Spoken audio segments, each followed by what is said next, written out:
Бұл мына Қысасламбия, қол жазма. Жылы бір 200 жыл болған. Peygamberlerden Tarih, tarihte kıssalar. Мына да қол жазма. Hidaya. Hidaya bizden Hanafi mazhabında en tayana turgan tek kitap. Мұнда емесі де бар, жылы да бар азыр. Мына 1214, ошондо 236 жыл болды. Allah razı olsun.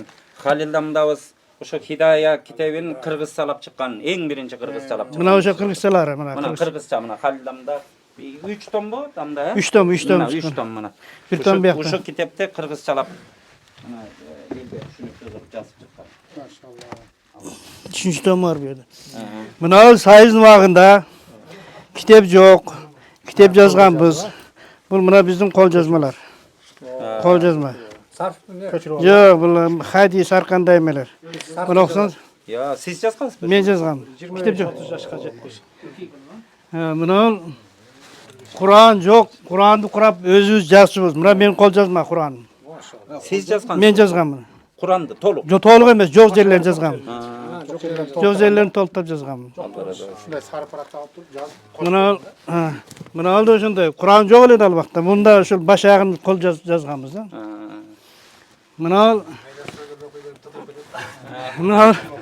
деген Актар Кабир мындан башка лугат китеп жок болчу. Азыр. Мында жок жеримде кылып жазып, анан амалын аябай көп жазгам. Молда Шакир рахматы жок деген 10ду жазып берип 10 сомдон саткам ал. 10 сом чоң акча эле. Китеп жок, башка ушундай биздин заманда китеп болгон эмес. Китеп тапсаң, молда таппайсың, молда тапсаң, китеп таппайсың, экөөнүн тең тапсаң, медресе таппайсың. Малынан бир 20 жазып берген да Молда Шакир эке.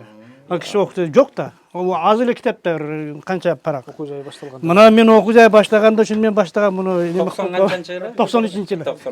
Allah razı olsun.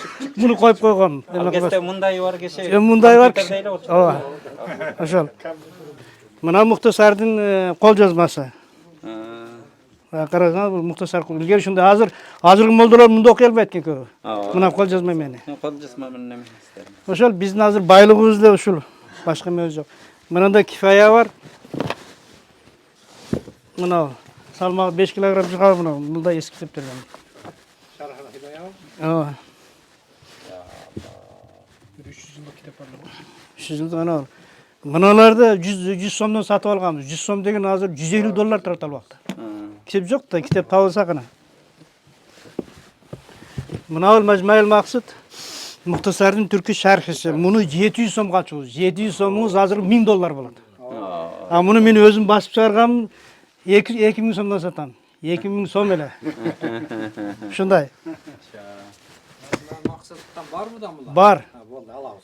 Бизде şu eski Türk kiteplerin bardыгы бар. Өзүм басып чыгарам. Эң тарыхый эски китебиңиз кайсы? Жанагы жана чоң китеп. Анан мыналардын калган бүт эле эски көбү кол жазма да булар. Мындан да эскилер бар да куттап кеткен булар. Ошол биздин эмебиз.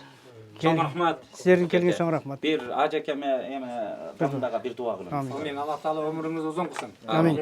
Allah Taala ошол din üçün kılan emgeğiniz Allah'ımız kabul kılsın. Amin. Kıyamatta ошо halkаңыздан калтырган талабаларыңыз дуа кылып, Amin. Jannatul Firdavs'tan Kudret Allah'ın nasip kılsın. Amin. Allah Taala barzı kıyamatta yüzünüzde hak kılsın. Allah Taala dinimize kuvvet versin, Müslümanların ortasına tımak versin. Mekanımıza Kudret Allah'ın öz tinçlik versin. Amin. Allahu Akbar.